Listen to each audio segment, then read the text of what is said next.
Good afternoon, RocketMill, and hello wherever you are watching along online. Philpot's back again. Tell a friend. No, really, please do tell your friends. This month I want to talk to you about something topical. It's always nice when SEO and the news collide because, as a marketer, it really is crucial to understand how global events and current affairs can impact your business. You know, as an industry, marketing is experiencing this at the moment through an eye of a needle with the rollout of GDPR legislation.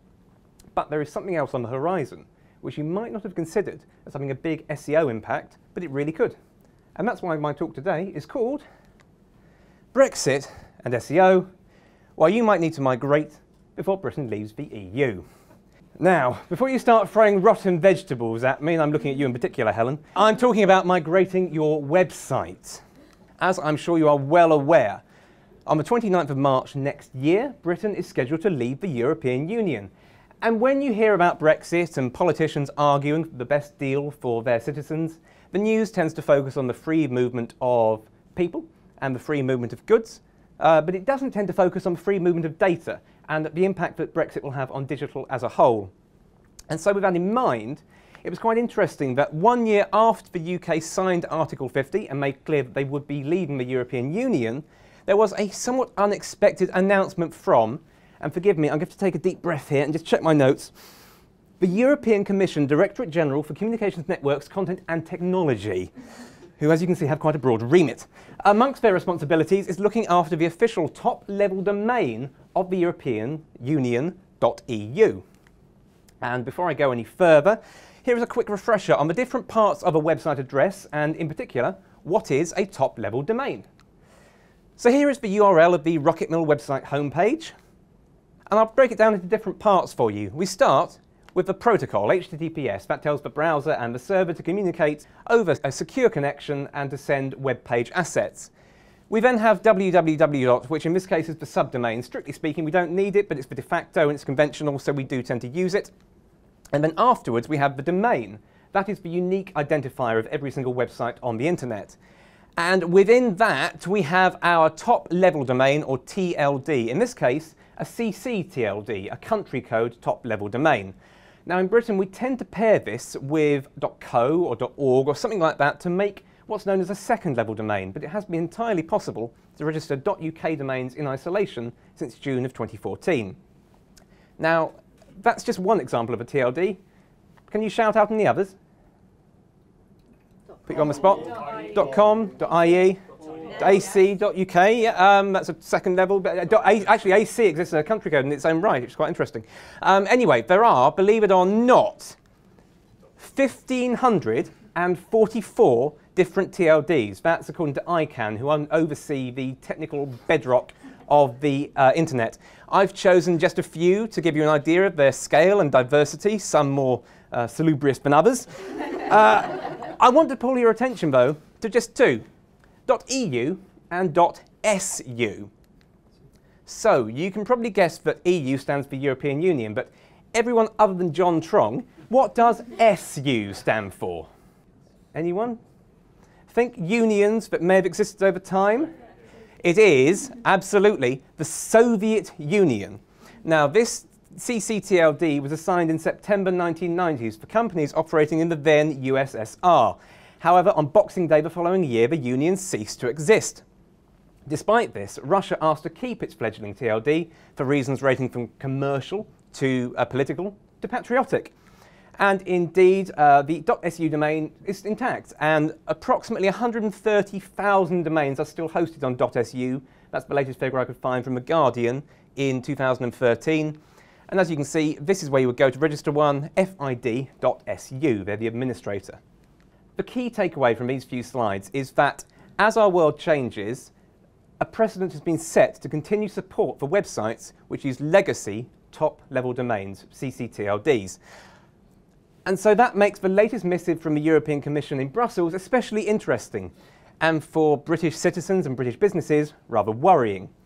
So what will happen to .eu domains after Brexit? Well, as it stands, the latest news we have is that if you are not otherwise in the EU, UK citizens and businesses will no longer be eligible to hold a .eu domain after Britain leaves the European Union. That means you won't be able to register any new top-level domains with .eu or indeed renew any which you already own. Furthermore, the European Commission will have the right to revoke .eu domains registered in the UK straight away after Brexit with no right to appeal. Now, I must of course add that this is subject to any transitional arrangements which are decided between the EU and the UK. However, that does put just over 317,000 domains at risk.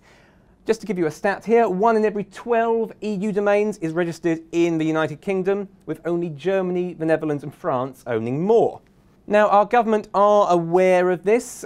In fact, the European Scrutiny Common Select Committee met in January 2013 to ask the government for clarification, in effect, on the continuing rights of UK citizens to register .eu domains after Brexit. And you can just about see on the slide, they asked for confirmation of this by the 28th of February 2018.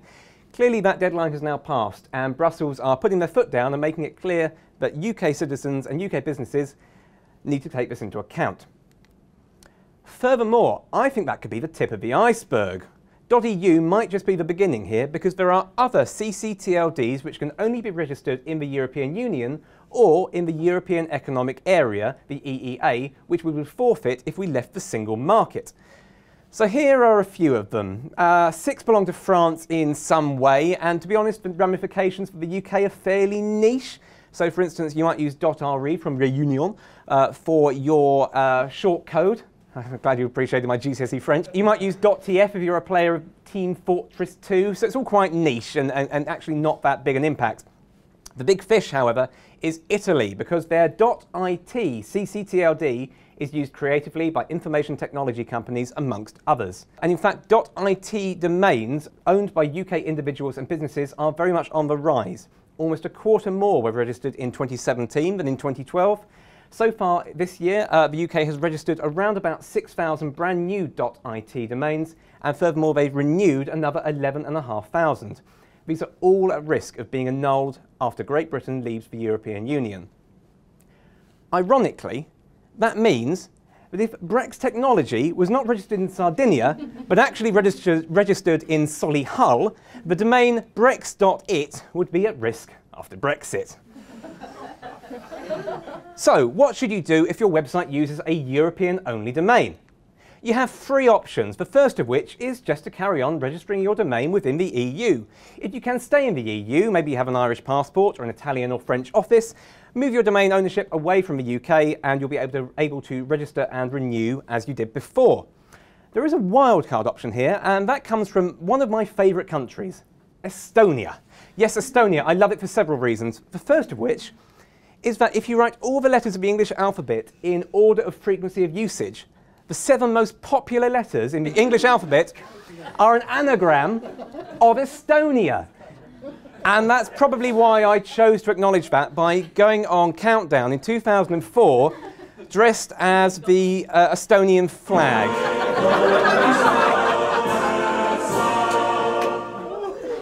Admittedly, the stripes are in the wrong order. It's really closer to their variant Nordic cross design.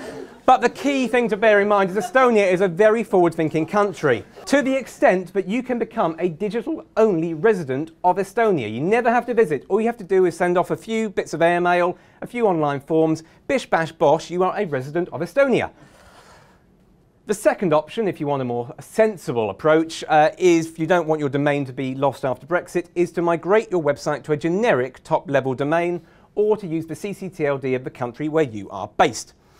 Your final option is to think back to Shaun of the Dead, channel Simon Pegg, and go to the Winchester until this all blows over.